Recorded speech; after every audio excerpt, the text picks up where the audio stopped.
Okay, so in this video, we want to look at question number 18. So we're told that for each diagram, state two pairs of angles that are congruent and then justify your answers. Alright, so the first thing we need to know is what is the difference between congruent versus, like, say, similar.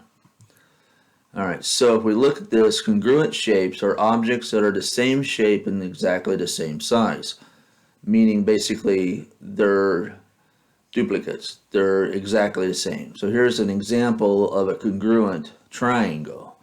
You have ABC and ABC all mirrored to each other, as opposed to a similar shape that are the same shape but not the same size. So here is an example of one of it is the same shape but not necessarily the same size. So a congruent would be something that is basically exactly the same.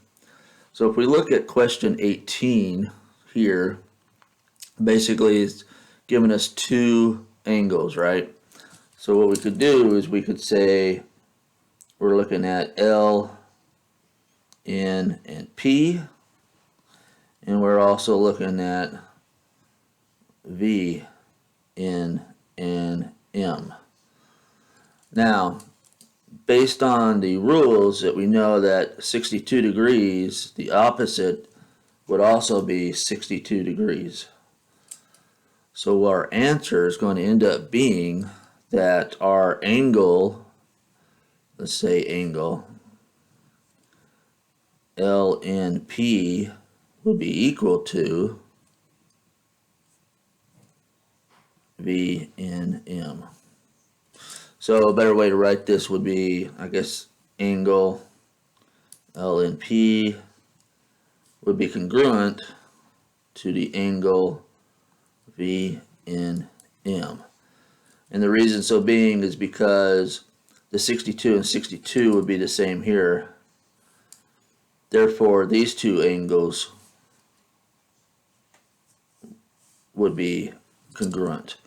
And what you might say as far as justifying your answers would simply be saying that, just as a reminder, congruent angles are basically two or more identical to each other, and the measure of those equal of angles to each other as well.